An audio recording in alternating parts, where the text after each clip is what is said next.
Halo sahabat ATR BPN, Assalamualaikum warahmatullahi wabarakatuh. Jumpa lagi dengan saya, Nunung Sofiati, di podcast serial pembahasan kompetensi manajerial. Bersama saya telah hadir rekan-rekan asesor yang menjadi narasumber pada kesempatan kali ini.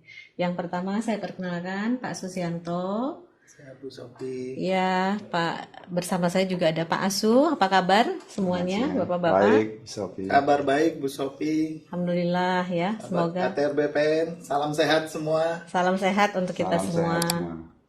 Beliau pada kesempatan kali ini akan bincang santai membahas seputar kompetensi pelayanan publik. Sebagaimana kita ketahui bahwa core bisnis Kementerian ATR BPN ini adalah pelayanan publik. Ada banyak ragam jenis pelayanan pertanahan yang diberikan kepada masyarakat. Di samping pelayanan rutin, ATR BPN juga mengemban amanah dalam bentuk program strategis nasional seperti reforma agraria, PTSL, pengadaan tanah, dan penyelesaian sengketa tanah. Berbagai inovasi dalam pelayanan pertanahan telah dilakukan untuk mempercepat dan memudahkan masyarakat, seperti pelayanan berbasis elektronik serta berbagai aplikasi tentang informasi pertanahan. Untuk melaksanakan penyelenggaraan pelayanan publik, diperlukan ASN yang profesional, kompeten, dan kompetitif. Dalam Permen Pan RB nomor 38 tahun 2017 yang mengatur tentang standar kompetensi jabatan, disebutkan bahwa ASN harus memiliki 3 kompetensi, yaitu kompetensi teknis, kompetensi manajerial, dan kompetensi sosial kultural. Salah satu dari 9 kompetensi manajerial adalah kompetensi pelayanan publik. Ada 5 level dalam kompetensi pelayanan publik, namun pada kesempatan ini kita akan bahas hanya sampai 3 level saja. Sobat ATR BPN, untuk mengetahui lebih jauh apa itu kompetensi pelayanan publik akan dijelaskan oleh rekan-rekan asesor sebagai narasumber. Tanpa memperpanjang waktu, yang pertama saya ingin menanyakan kepada narasumber Pak Susianto ya, terkait dengan definisi pelayanan publik. Dan apa sih sebetulnya kompetensi itu? Silakan Pak Susianto. Baik, terima kasih Bu Sofi. Sobat ATR BPN seluruh Indonesia dimanapun Anda berada. Secara umum yang dimaksud dengan kompetensi ASN adalah kombinasi dari pengetahuan, keterampilan, dan perilaku yang harus dimiliki oleh ASN untuk dapat melaksanakan tugasnya secara efektif. Itu pengertian tentang kompetensi secara umum. Sedangkan definisi dari kompetensi pelayanan publik adalah kemampuan seorang ASN dalam melaksanakan tugas-tugas pemerintahan, pembangunan, dan kegiatan pelayanan publik secara profesional, transparan, mengikuti standar pelayanan yang objektif, netral, tidak memihak, tidak diskriminatif, serta tidak terpengaruh kepentingan pribadi, kelompok, golongan, maupun partai politik. Jadi seperti itulah kira-kira Bu Sofi unsur-unsur dalam kompetensi pelayanan publik. Baik, terima kasih Pak Susianto. Tadi saya mencatat ada beberapa kata kunci ya dari definisi pelayanan publik itu. Tadi ada profesional, transparan, mengikuti standar pelayanan yang objektif, netral, tidak memihak, tidak diskriminatif, serta tidak terpengaruh kepentingan pribadi, kelompok, atau golongan atau partai politik. Bagaimana ya cara mengukurnya? Gimana mungkin Pak Asu bisa menjelaskan? Baik, Bu Sofi. Terima kasih atas waktunya. Dalam mengukur kompetensi manajerial seorang ASN, kita sudah memiliki aturan, Bu Sofi, yaitu Permen 38 tahun 2017 dengan menggunakan leveling, Bu Sofi. Ya. Level 1 untuk deskripsinya, bagaimana seorang ASN mampu menjalankan tugas mengikuti standar pelayanan sesuai dengan yang ada di lingkup kantor atau unit kerjanya. Adapun indikator perilakunya ada 3, Bu Sofi. Ya, seorang ASN harus mampu mengerjakan tugas-tugas dengan mengikuti standar pelayanan yang objektif, netral, tidak memihak, tidak diskriminatif, transparan, dan tidak terpengaruh kepentingan pribadi, kelompok, ataupun partai politik. Itu yang pertama. Kemudian yang kedua, seorang ASN harus mampu melayani kebutuhan, permintaan, dan keluhan pemangku kepentingan. Kemudian yang ketiga, ini yang tidak kalah pentingnya, seorang ASN harus mampu menyelesaikan masalah dengan tepat tanpa bersikap membela diri dalam kapasitas sebagai pelaksana pelayanan publik. Adapun level 1 ini ditujukan untuk level pelaksana, Bu Sofi. Ya, demikian yang dapat kami sampaikan berkaitan deskripsi dan indikator dalam kompetensi pelayanan publik. Baik, terima kasih Pak Asuh. Tadi sudah dijelaskan tentang indikator perilaku di level 1. Bagaimana dengan indikator perilaku level 2, Pak, dari kompetensi pelayanan publik tersebut? Mohon dijelaskan, Pak Asus. Baik, Bu Sofi. Untuk level 2 kompetensi pelayanan publik ini memang diperuntukkan untuk jabatan pengawas atau jabatan fungsional yang disetarakan. Jadi sebagai deskripsi dari level 2 untuk kompetensi pelayanan publik ini adalah kemampuan seorang ASN untuk mensupervisi, mengawasi, menyelia, dan menjelaskan proses-proses pelaksanaan tugas pemerintahan atau pelayanan publik secara transparan. Jadi di level kompetensi ini ada 3 indikator perilaku. Pertama, indikator perilaku pertama adalah seorang ASN harus mempunyai kemampuan menunjukkan sikap yakin dalam mengerjakan tugas-tugas pemerintahan atau pelayanan publik, mampu menjadi penyelia, dan menjelaskan secara objektif bila ada yang mempertanyakan suatu kebijakan yang diambil.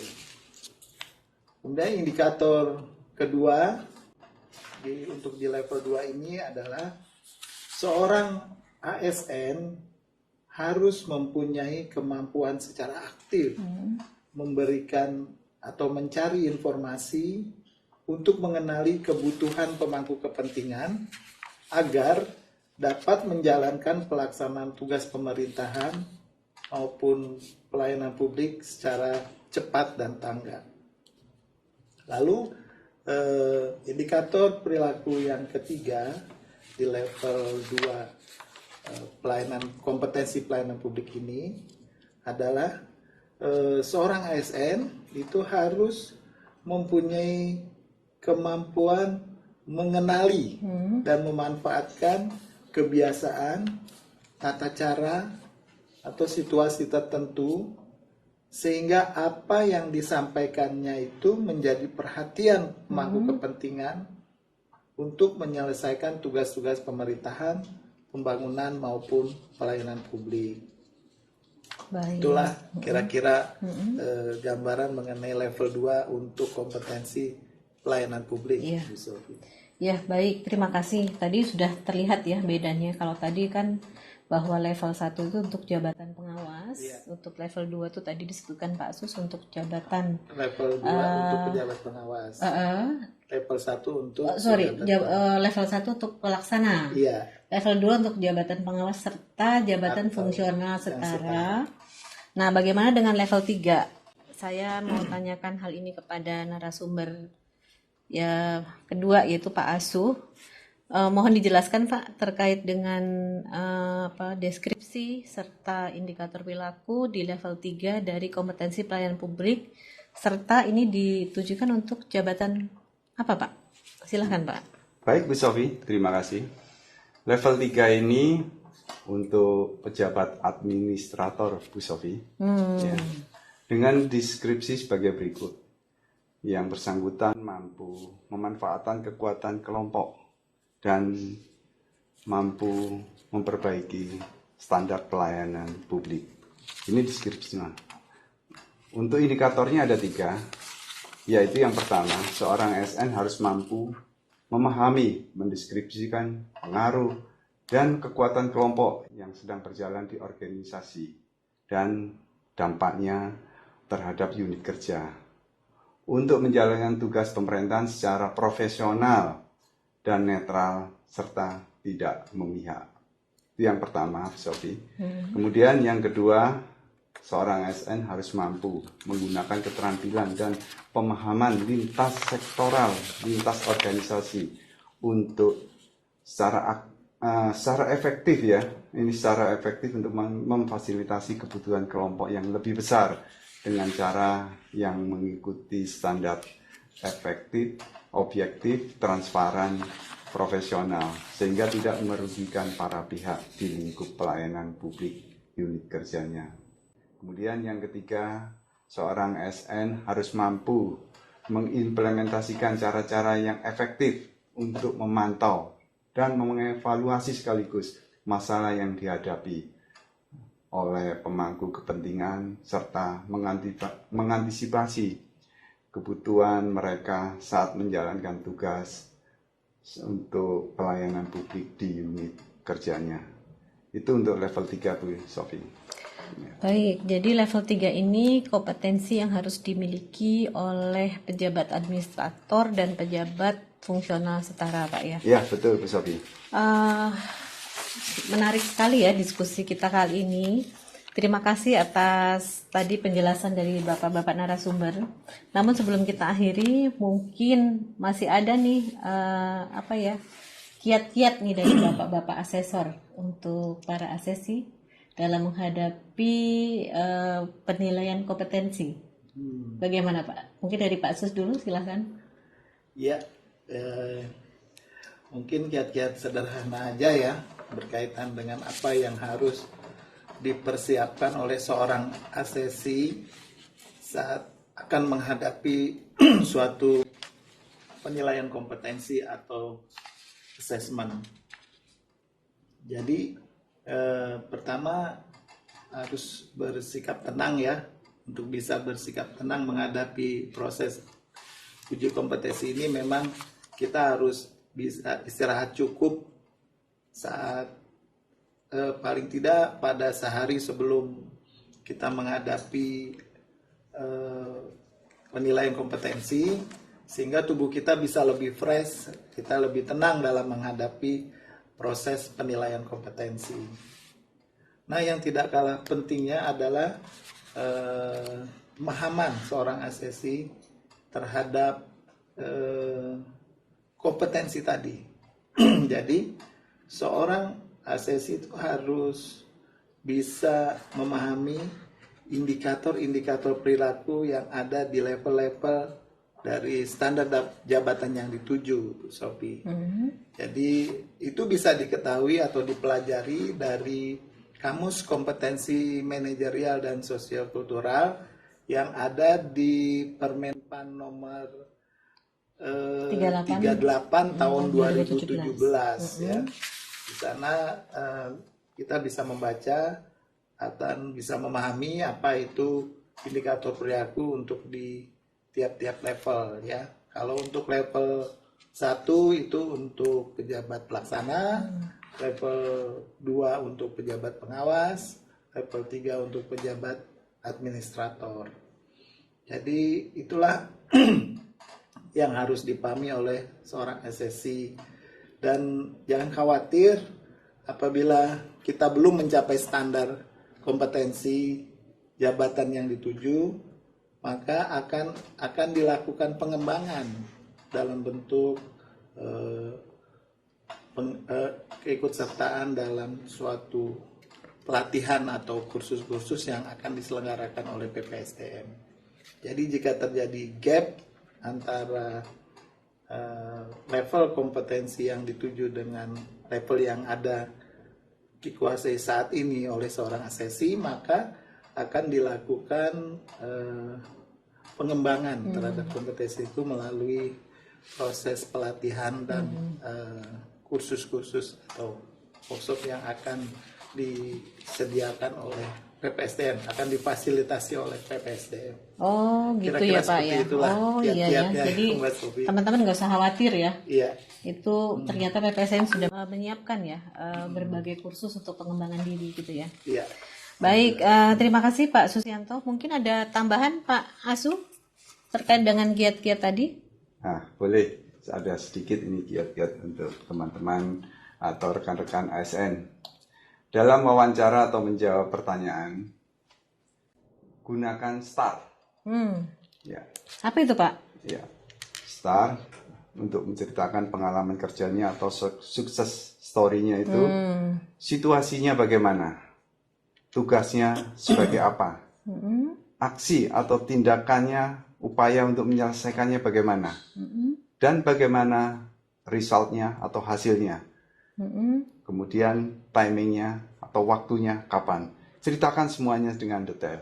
Itu prinsip yang harus disampaikan oleh seorang ASN dalam ikut wawancara atau ikut kompetensi dalam suatu kompetensi di manapun dia mengikuti. Itu saja, Bu. Oh, Ya. baik. Iya. Jadi tadi bisa saya simpulkan ya kalau dari para narasumber bahwa kiat-kiat untuk mengikuti asesmen center atau penilaian kompetensi ini, yang pertama tadi, yang penting rekan-rekan itu tenang. Sebelumnya butuh istirahat yang cukup, makan makanan yang bergizi gitu ya Pak Sus ya. Santai saja, Santai, ikuti, iya. Tapi maksudnya jangan tegang di sini ya, teman-teman. Santai saja, relax gitu ya. Ya.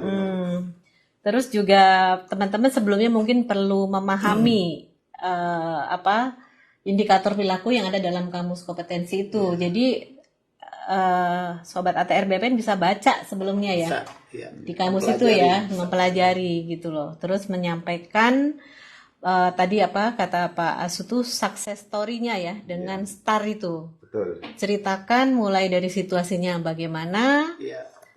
tasnya apa gitu ya, Terus action. actionnya bagaimana, terusnya resultnya apa gitu ya. Ya. Jadi itu barangkali teman-teman yang bisa kami sampaikan ya untuk teman-teman. Semoga teman-teman sukses dalam mengikuti asesmen center dalam penilaian kompetensi atau pemetaan kompetensi. Demikian dari kami. Saya ucapkan terima kasih atas perhatian teman-teman dan saya akhiri wabillahi taufiq wal hidayah. Wassalamualaikum warahmatullahi wabarakatuh. Salam sehat buat kita semua. Assalamualaikum. Waalaikumsalam. PPSDM Road to Korpu. PPSDM mencetak ASN muda unggul.